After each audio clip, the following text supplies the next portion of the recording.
عبداللہ بن عمر رضی اللہ عنہما کی روایت سے فرماتے ہیں کہ سمعت رسول اللہ صلی اللہ علیہ وسلم یقول انما الناس کالابل المئۃ، کہ نبی علیہ السلام نے ارشاد فرمایا ہے کہ لوگ 100 اونٹوں کی مانند ہیں، لا تکاد تجد فیہم راحلہ، کہ آپ دیکھیں گے کہ ان میں کوئی راحلہ نہیں ہے۔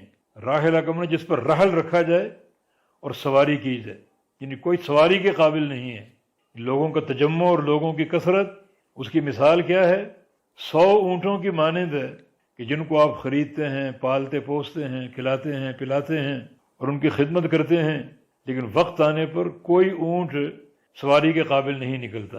یہ لوگوں کی کثرت کی مثال ہے۔ تو کثرت پر کبھی اعتماد نہ کیا جائے، یعنی اعتماد تو دلیل پر، حجت پر اور کتاب و سنت پر ہے، اور اعتماد ایسے شخص پر ہے جو امانت دار ہو، صاحب ایمان ہو، صاحب علم و عمل ہو، صاحب تقوی ہو، تو وہ امانت دار ہے اور وہ اعتماد کے قابل ہے، اعتبار کے قابل ہے۔ اس کے پاس بیٹھا جائے، اس سے بات چیت کی جائے، اس کے علم و عمل سے استفادہ کیا جائے، وہ ہر وقت آپ کے کام آئے گا اور آپ کے لیے مفید ثابت ہوگا۔ لیکن بھیڑ بھاڑ یہ کچھ نہیں ہے۔ فرمایا کہ یہ بھیڑ بھاڑ جو آپ سمجھیں کہ بڑے لوگ ہیں، بڑی حمایت ہے، بہت بڑی جماعت ہے، تو آپ سمجھیں کہ بہت طاقت میرے پاس ہے، لیکن اس تجمع کی مثال، اس کثرت کی مثال آپ یوں لے لیں جیسے 100 اونٹ کھڑے ہوں آپ کے، اور آپ کو ضرورت پڑے سواری کے لیے اور کہیں جانے کے لیے، سامان منتقل کرنے کے لیے، تو کوئی اونٹ اس کے لیے تیار نہ ہو اور آپ سواری نہ کر سکیں، سامان اپنا منتقل نہ کر سکیں۔ راحلہ سے مراد وہ نفیس اونٹ جو بوقت ضرورت سواری کے کام آئے، جو آپ کا فرما بردار ہو، آپ کا منقاد ہو اور آپ کو ساتھ لے کر چلے اور آپ کی ضرورتیں پوری کرے۔ تو یہ حدیث ایک ضرب المثل کے طور پر بھی عام ہو چکی ہے کہ جو لوگوں کی بھیڑ بھاڑ ہے، اس سے انسان دھوکہ نہ کھائے۔ بھیڑ بھاڑ قطعاً مفید نہیں ہے، ہاں کام کے لوگ مفید ہیں، کام کے لوگ مفید ہیں، ان میں اگر تقوی اور للہیت ہے اور امانت کا پاس اور احساس ہے، یہ لوگ کام کے ہیں جو آپ کو فائدہ دیں گے۔ اور تجمع اور بڑے بڑے مجموعات اور کثرت تعداد اس کا فائدہ نہیں ہے۔ کثرت تعداد ان 100 اونٹوں کے مانند ہے کہ جن میں سواری کے قابل کوئی بھی نہ ہو۔ اسی لیے ہم کہتے ہیں کہ یعنی حکومت سازی میں ایک جمہوری نظام ہے اور ایک شورائی نظام ہے۔ شورائی نظام میں بہت کم لوگ ہوتے ہیں جو قیادت کو چنتے ہیں، اور جمہوری نظام میں تجمع اور بھیڑ بھاڑ ہوتی ہے۔ فلاں کو 2 لاکھ ووٹ پڑ گئے اور فلاں کو 3 لاکھ ووٹ پڑ گئے، لیکن جو چناؤ ہوتا ہے کسی قابل نہیں ہوتا۔ تو یہ یعنی کثرت جو ہے وہ قطعاً اس قابل نہیں ہے کہ اس پر اعتماد کیا جائے۔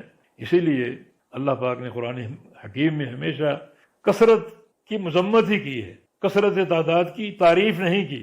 منہم المؤمنون اکثرهم الفاسقون، مومن بہت کم ہیں اور فاسق زیادہ ہیں۔ اسی طرح وما اکثر الناس ولو حرصت بمؤمنین، کہ آپ کی حرص اور چاہت کے باوجود بھی اکثر لوگ ایمان نہیں لائیں گے۔ اور فرمایا کہ اکثرهم للحق کارہون، کہ لوگوں کی کثرت ہمیشہ حق کو ناپسند کرنے والوں کی ہوتی ہے۔ اور ولکن اکثر الناس لا یعلمون، اکثر لوگوں کو علم نہیں ہوتا۔ قلیل من عبادی الشکور، میرے تھوڑے بندے ہیں شکر گزار، بہت تھوڑے بندے جن کو اللہ تعالیٰ شکر کی توفیق دیتا ہے۔ مومن بہت کم ہیں، فاسق بہت زیادہ ہیں۔